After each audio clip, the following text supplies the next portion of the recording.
দীক্ষা দান করুন। গুরুদেব বললেন, নোরা রে, আমি দীক্ষা দান করতে পারি নোরা, তবে পরীক্ষা আছে বাবা, আগে পরীক্ষা উত্তীর্ণ হও, তারপরে আমি দীক্ষা দান করব, তার আগে নয়। বলে, গুরুদেব কি করতে হবে? এই নাও মাটির কলসি, এই কলসি দিয়ে প্রত্যেকদিন তুমি জল আনবে। সকালবেলা ঘুম থেকে উঠে জল এনে আমার ফুল গাছে জল দেবে, আমার জয় মহাপ্রভু, জয় নিতাই, আমার তুলসী বৃক্ষের মধ্যে জল দেবে, গুরু সেবা করবে, ভক্ত সেবা করবে। তোমার কাজ হলো জল আনা, জল সেবা করা। নোরা বলছে, ঠিক আছে গুরুদেব, গুরু আজ্ঞা সেটা ধারণ।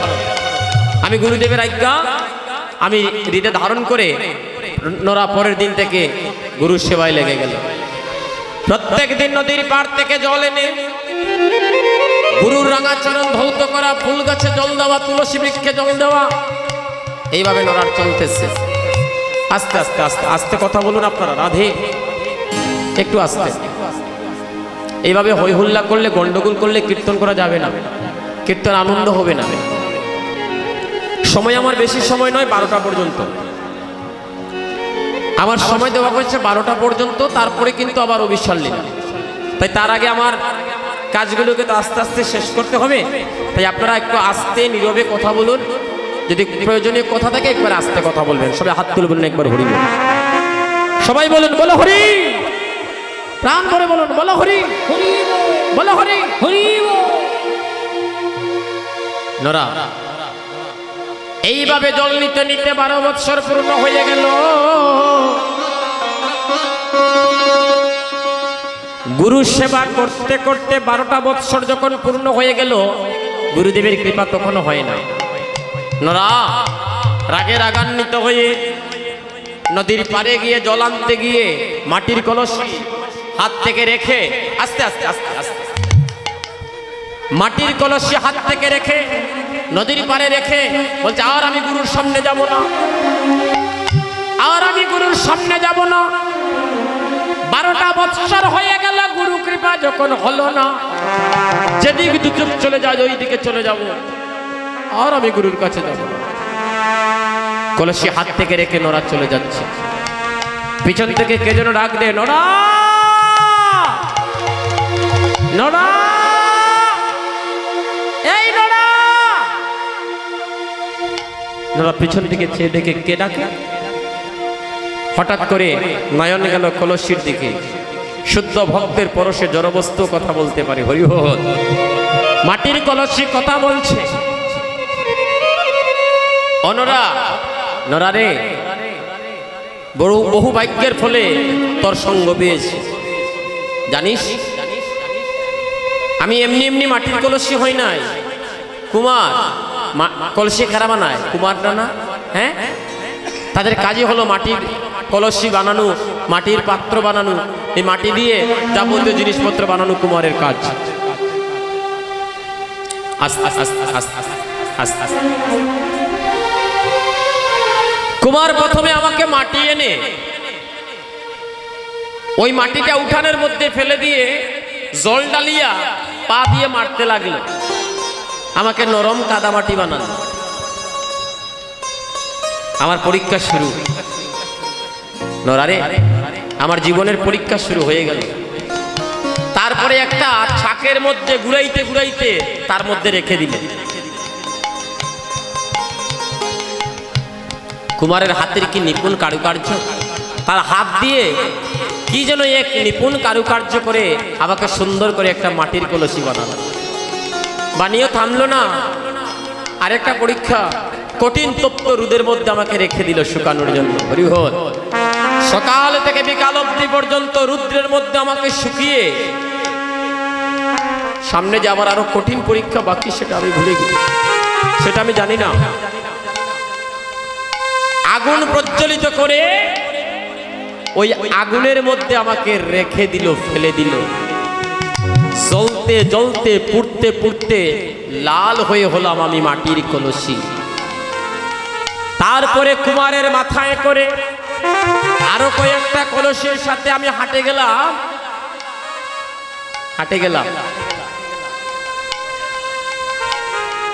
দাদারা একটু আস্তে কথা বলা যায় না? একটু আস্তে।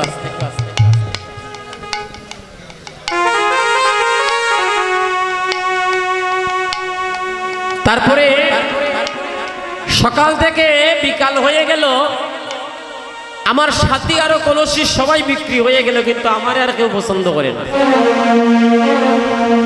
আমাকে আর কেউ পছন্দ করে না। এমন সময় গুরুদেব লোকনাথ গোস্বামী প্রভুপাদ বাজারে এসে আমাকে দেখে কি জানি কি মায়া হলো, হাতে নিল। আমার অন্তিম পরীক্ষাটা যে বাকি, আমার গুরুদেবের হাতে গিয়ে বুঝতে পেলাম। হাতে নিয়েই ঠাস ঠাস করে আমাকে বাড়ি দিল। এটা দেওয়ার কারণ কি বুঝতে পেরেছে? টুটা কিনা, ভাঙা কিনা, ফাটা কিনা, এরকমও। হ্যাঁ, এটা বুঝার জন্য ঠাস ঠাস করে বাড়ি দিল। তারপরে গুরুদেবের কি জানে কি মায়া হলো, আমাকে সঙ্গে করে বাড়ি দিল। পরের দিন তোমার সঙ্গ আমাকে দিল। বড় সুখে দিন যাইতেছিল। 12টা বৎসর থেকে তোমার মতো তোমার সঙ্গ ধরে আমিও গুরুর চরণ সেবা করতেছিলাম। কিন্তু আজকে যে তুমি আমাকে নদীর পাড়ে ফেলে দিয়ে যাচ্ছ, রেখে যদি যেতেই হয় আমারে গুরুর চরণে রেখে দাও। নিতাই গৌর হরিবল।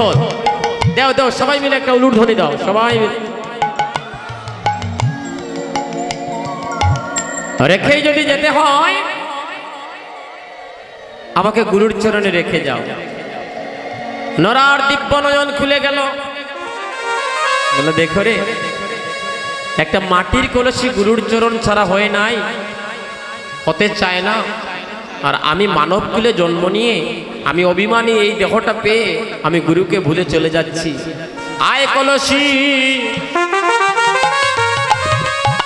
আয় কলসি আমার পক্ষে, আয় রে কলসি। গুরুর কৃপা হলো কি না হলো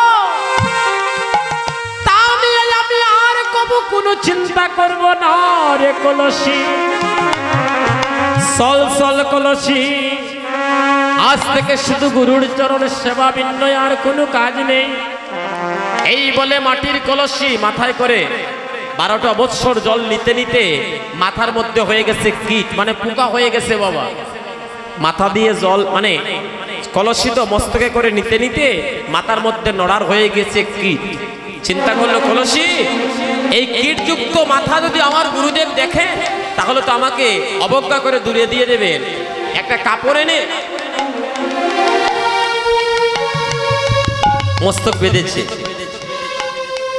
মস্তকটা যখন বেঁধেছে, মাথায় করে জল নিয়ে গুরুদেবের সামনে গিয়েছে। গুরুদেব দেখে বলছে, ননরা, কয়েক বছর যেতে না যেতে অহংকার হয়ে গেছে না, মাথায় কাপড় বেঁধেছো, খুলো বাবা। নরা তো ভয়ে খুলে না। গুরুদেব যদি দেখেন আমার মাথায় কীট, তাহলে আমাকে দূরে ঠেলে দেবেন, আমি গুরুর চরণ ছাড়া হয়ে যাব। খুল বাবা। তাও খুলছে না। এবার লোকনাথ গোস্বামী পাদ রাগান্বিত হয়ে নরার মস্তক থেকে কাপড়টা টান দিয়ে নিয়ে আসে। নরা, তোমার মস্তকে একই অবস্থা বাবা। তুমি যদি আগে বলতে নরা, আমি ভালো বৈদ্য এনে তোমার মস্তকে চিকিৎসা করাতাম।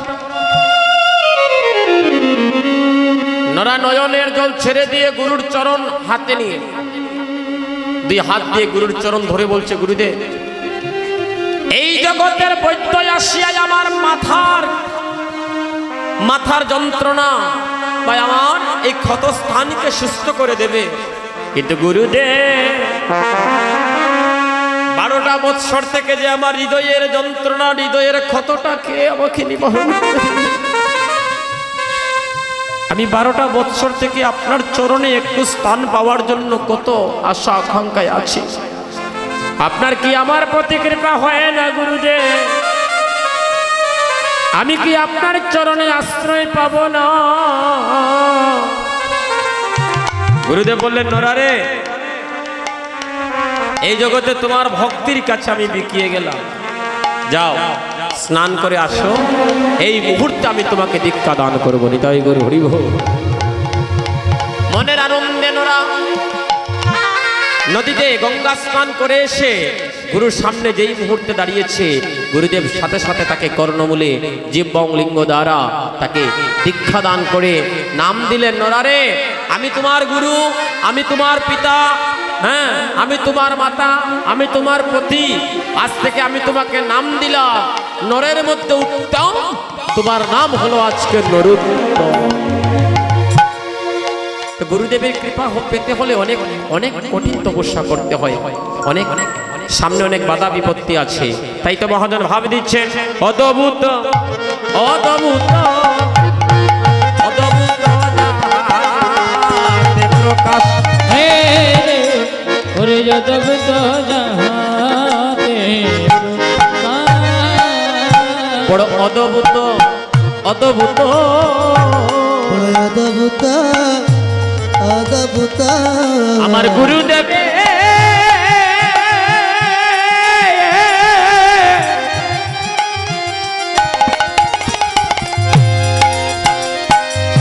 আমার গুরুদেবের নীলাচিত্ত অদ্ভুত অদ্ভুত আমার গুরুদেবের লীলাচিত্ত অদ্ভুত অদ্ভুত। অরে জ্ঞান অজ্ঞান অগত্রিমির বর জ্ঞান হে ইহন ওই জ্ঞান পৃথিবীর জ্ঞান অগসূচন রকি রনে রনে করোনা সূচন রাখি রন করোনা ইহলোচন আনন্দ দাম ইহ ইহলুচনয়া নন্দদা বলি নয়নে আনন্দ বারে ওরে নয়নে আনন্দবারে আমার গুরুদেবের শ্রীবদন হেরিলে আরে নয়নে আনন্দ বারে আমার গুরুদেবের শ্রী বদন হেরিলে নয়নে আনন্দবারে বলি দেখরে নয়ন দেখরে ছাইয়া দেখরে নয়ন দেখরে ছায়া আরে দেখরে নয়ন দেখরে ছাইয়া দেখরে নয়ন দেখরে ছায়া ওই আমার গুরুদেবের শ্রীবদন কানা দেখরে নয়ন দেখরে ছাইয়া গুরুদেবে শ্রী বদন কানা দেখরে নয়ন দেখরে ছায়া যেন রাধারানী আর নীলমণি যেন রাধারানী আর নীলমণি রাধারানী আর নীলমণি রাধারানী আর নীলমণি দয়াল গুরুদেবে শ্রীবদন কানি যেন রাধারানী আর নীলমণি আমার গুরুদেবের শ্রী বদন কানি রাধারানী আর নীলমণি ওরে গুরুদেবের শ্রীবদন খানি ওরে রাধারানী আর নীলমণি অগ প্রেম কলপতর ওরে জয় জয় জয় জয় শ্রী গুরু প্রেম একটু কমবো কল্পতরু আহারে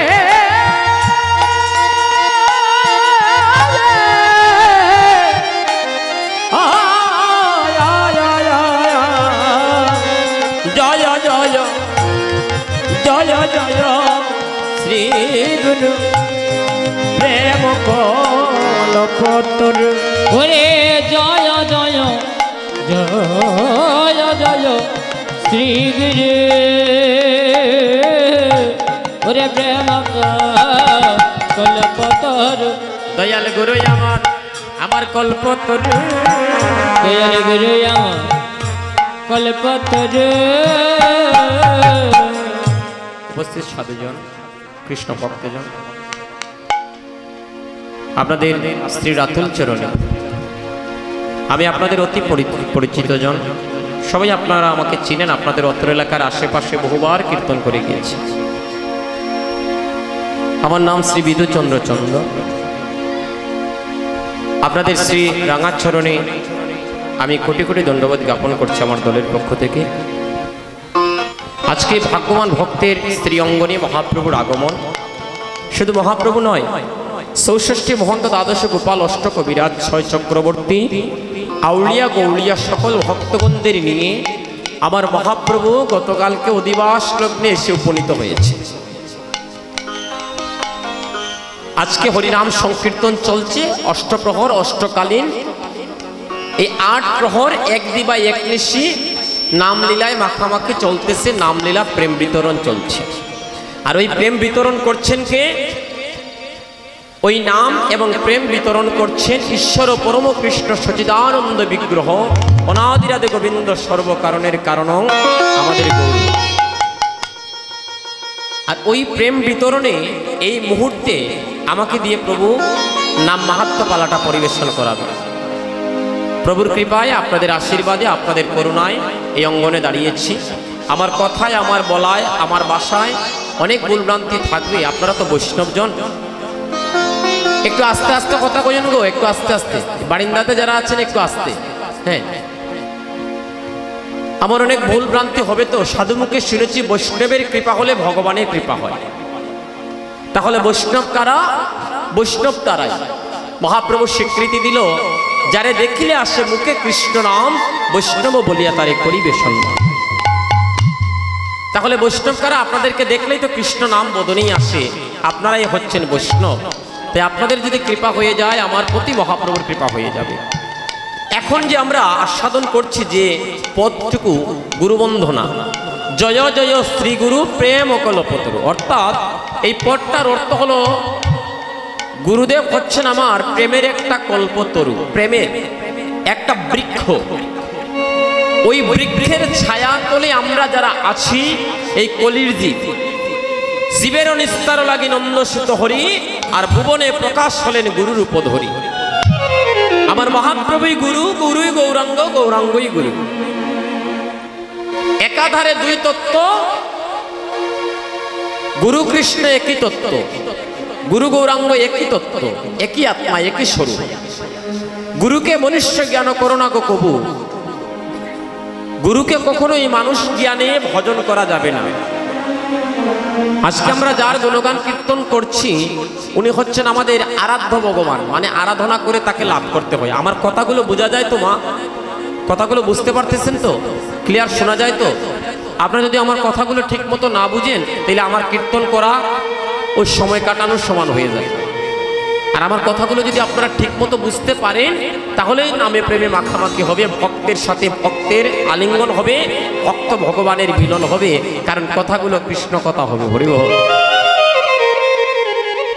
আর যে আসরে যে কথা শুনে, যে কৃষ্ণ কথা শুনে যদি একজন ভক্ত নয়নের জল দান করতে পারে কীর্তনে, ওই পালাটা, ওই লীলাটা, ওই কীর্তনটা সার্থক হয়ে যায়। তাহলে আমার লক্ষ্মীবতী মায়েরা গো, আমার ভক্তিমতী আমার মায়েরা, তাই তো আমরা গুরুবন্দনা, গুরুকে কেন স্মরণ করছি? যে গুরু হচ্ছেন আমাদের সেবক ভগবান, মানে সাক্ষাৎ ভগবান, যাকে আমরা সাক্ষাতে পাই। উনাকে মানুষ জ্ঞানে ভজন করা যায় না। আর গুরু কৃপা যদি একবার কোনো ভক্তের প্রতি হয়ে যায়, গুরুদেবের কৃপা লাভ করতে হলে অনেক পরীক্ষা আছে, অনেক অনেক সামনে অনেক বাধা আছে, বিপত্তি আছে। নরোত্তম দাস ঠাকুর মহাশয় প্রভু, যার নাম ছিল নরা, বলবো কথাটা একটু বলবো আপনাদের অনুমতি হলে একটু বলি, তাহলে আপনারা নীরব হতে হবে। যত নীরব হবেন, কৃষ্ণ প্রেম, কৃষ্ণ প্রীতিবাঞ্ছা দেহের মধ্যে এসে প্রবেশ করবে।